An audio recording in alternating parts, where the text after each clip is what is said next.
আসসালামু আলাইকুম। আজ আমরা তৈরি করে দেখাবো মশলা ছোলা চাট। ছোলা চাট তৈরি করতে আমি নিয়েছি এখানে 1.5 কাপ ছোলা। ছোলাটাকে ওভারনাইট ভিজিয়ে রেখে এক টুকরো দারচিনি, একটা তেজপাতা, 1 চা চামচ লবণ দিয়ে সিদ্ধ করে নিয়েছি। চুলাটা কড়াইতে দিয়ে দিচ্ছি 3 টেবিল চামচ তেল। তেলটা গরম হয়ে গেছে, 3টা শুকনো মরিচ ছিঁড়ে দিয়ে দিচ্ছি।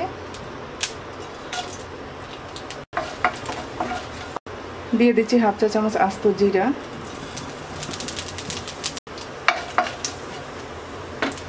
দিয়ে দিচ্ছি 2টা কাঁচামরিচ কুচি।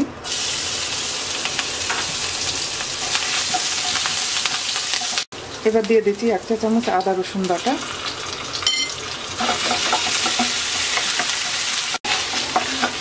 দিয়ে দিচ্ছি 1 চা চামচ ধনিয়ার গুঁড়া, 1/2 চা চামচ মরিচের গুঁড়া, 1 চামচের 3 ভাগের 1 ভাগ হলুদের গুঁড়া।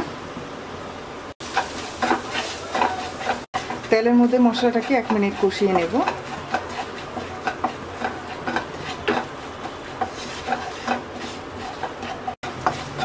এক মিনিট মশলাটা কষিয়ে নেওয়ার পর এবার দিয়ে দিচ্ছি ছোলা।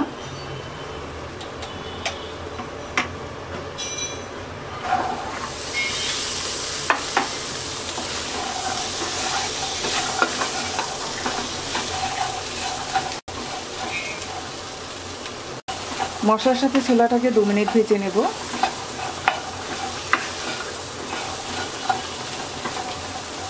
দিয়ে দিচ্ছি স্বাদমতো লবণ।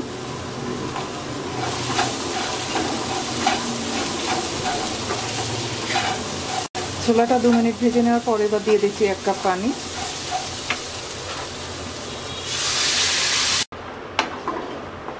এবার দিয়ে দিচ্ছি 1 চা চামচ কাসুরি মেথি।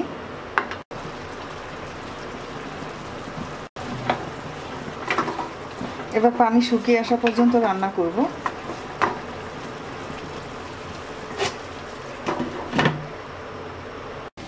ছোলার পানি শুকিয়ে গেছে, এবার নামিয়ে ঠান্ডা করে নেব।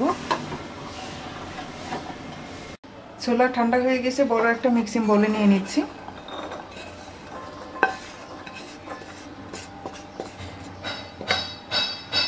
এবার এর মধ্যে দিয়ে দিচ্ছি 1 চা চামচ চাট মশলা, স্বাদমতো বিট লবণ, 1/2 চা চামচ ভাজা জিরার গুঁড়া, 1 চা চামচ ভাজা কুটা মরিচ, আর এখানে নিয়েছি আমি 2টা টমেটো, মিডিয়াম সাইজের একটা আলু, বড় সাইজের একটা পেঁয়াজ আর একটা শসা। সবগুলো আমি কিউব করে কেটে নিয়েছি।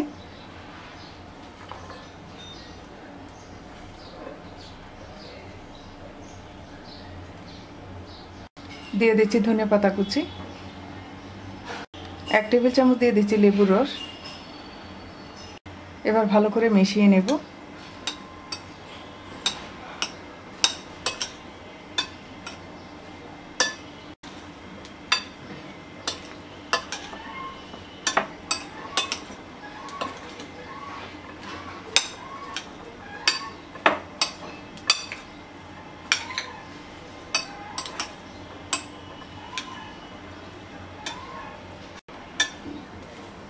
মিশিয়ে নেওয়া হয়ে গেছে, এবার আমরা পরিবেশন করব।